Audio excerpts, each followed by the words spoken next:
السلام علیکم ورحمۃ اللہ وبرکاتہ ان الحمد للہ والصلاة والسلام علی من لا نبی بعد اما بعد۔ محترم سامعین اکرام، ہم مسلمان ہیں، ہم پر رسول اللہ صلی اللہ علیہ وسلم کے کچھ حقوق ہیں اور ہمارے بھی ان پر حقوق تھے، اور انہوں نے حقوق کو بلا کم و کاست پورا کر دیا۔ ہم پر اللہ تعالیٰ کی دعوت کو، اللہ کے پیغام کو پہنچا دیا، کچھ کمی نہیں کی۔ اب ہمارے اوپر بھی ان کے حقوق ہیں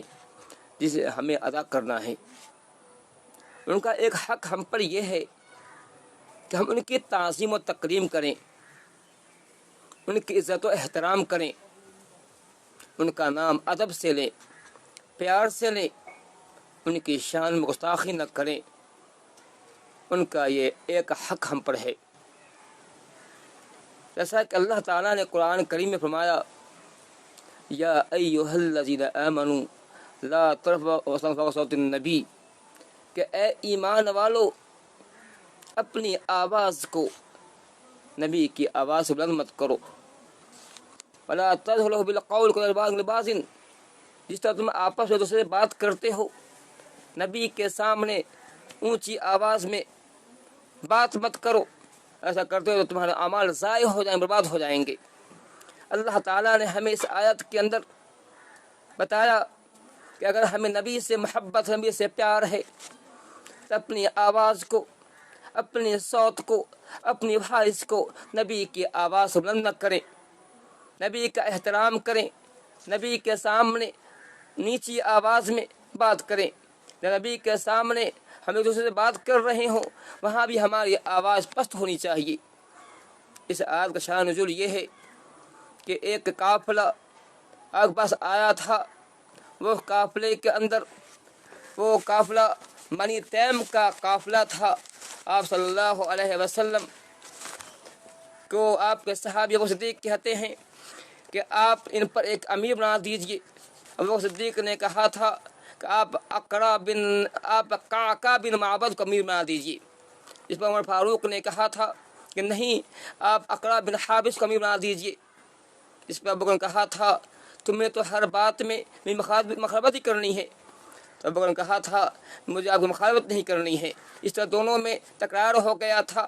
تو میں شروع ہو گئی تھی، آواز بلند ہو گئی تھی۔ اسی موقع پر یہ آیت نازل ہوئی تھی کہ اللہ نے کہا تھا کہ اے ایمان والو اپنی آواز نبی کی آواز سے بلند مت کرو۔ جس طرح تم آپس میں دوسرے بات کرتے ہو تو نبی کے سامنے آپ اپنی آواز کو اونچی نہ کرو، ایسا کہ تمہارے اعمال ضائع ہو جائیں گے، تمہیں بات شعور بھی نہ ہوگا۔ اس آیت کے اترنے کے بعد عمر فاروق کیا یہ معاملہ ہو گیا، ان کی یہ عادت ہو گئی کہ نبی کے سامنے اتنی نیچی آواز میں، اتنے پست آواز میں بات کرتے تھے کہ آپ صلی اللہ علیہ وسلم کی بات سن نہ پاتے تھے، دوبارہ بولنا پڑتا تھا تب آ کے سنتے تھے، اتنی پست آواز میں بات کرتے تھے۔ اندازہ کیجیے اس آیت کا صحابہ کرام پر کیا اثر ہوا کہ انہوں نے نبی کے سامنے اپنی آواز کو بلند نہیں کیا، بالکل اس کے بعد بالکل آہستہ بولنا شروع کر دیا۔ اتنا ہی نہیں، ثابت بن قیس رضی اللہ تعالیٰ عنہ جن کی آواز فطری بلند تھی، فطرت طور سے ان کی آواز اونچی ہوا کرتی تھی، وہ نبی صلی اللہ علیہ وسلم کی خدمت میں آنا چھوڑ دیا، آپ کے پاس نہیں آتے تھے۔ آپ صلی اللہ علیہ وسلم نے کہا کیا ہو گیا ہے؟ ثابت بن قیس دکھائی نہیں پڑتے، وہ پہلے آیا کرتے تھے، اب کیوں نہیں آ رہے ہیں؟ تو آپ صلی اللہ علیہ وسلم نے ایک حضرت انس کہتے ہیں کہ آپ صلی اللہ علیہ وسلم نے یہ پوچھا تو ان کے ایک پڑوسی حضرت سعد رضی اللہ عنہ نے کہا کہ ہم معلوم کرتے ہیں کہ کیسا ہے، چونکہ وہ ان کے پڑوسی تھے۔ اب صلی اللہ علیہ وسلم نے کہا اے سعد بن معاذ جاؤ ان کے بارے میں معلوم کرو کہ ثابت بن قیس وہ کیا ہو گیا،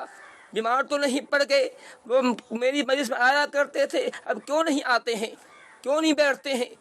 ثابت بن قیس کے یہاں سعد بن معاذ گئے، دیکھا کہ ثابت بن قیس سر لٹکائے ہوئے اداس بیٹھے ہوئے ہیں۔ پوچھا کہ ثابت بن قیس آپ کو کیا ہو گیا، نبی کی خدمت میں کیوں نہیں جاتے ہیں، نبی کی مجلس میں کیوں نہیں بیٹھتے ہیں؟ آپ صلی اللہ علیہ وسلم کا تذکرہ ہو رہا تھا، آپ پریشان پوچھ رہے تھے کہ صاحب جو کیا ہو گیا؟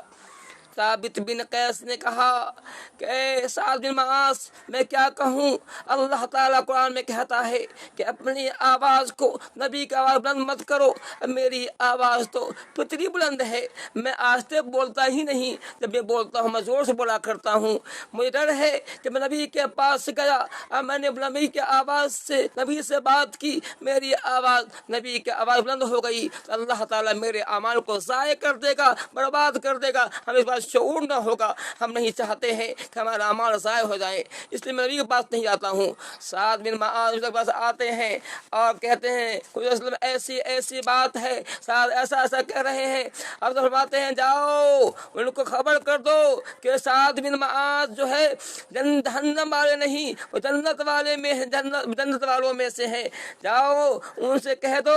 کہ آپ جہنم والوں میں نہیں جنت والوں میں سے ہیں، اور آپ کی آواز پتری بلند ہے، آپ کی بلند آوازی توہین نہیں سمجھی جائے گی۔ اندازہ کیجئے صحابہ کرام میں نبی کی کتنی عظمت تھی، یہی وجہ ہے کہ صحابہ کرام رضی اللہ عنہ ہمیشہ ان کا یہ معمول رہا ہے نبی کے احترام میں، نبی کی عزت میں، کہ نبی صلی اللہ علیہ وسلم کو کہ آنکھ سے آنکھ ملائم بھی نہیں کرتے تھے، جب بات کرتے تھے جب نگاہیں نیچی ہوا کرتی تھی اس طرح بات کرتے تھے اور آہستہ بات کرتے تھے، کئی مرتبہ ہوتا تھا کہ صحابہ کرام سے اب دوبارہ پوچھنا پڑا کہ تم نے کیا کہا، تو یہ صحابہ کرام کا معمول تھا۔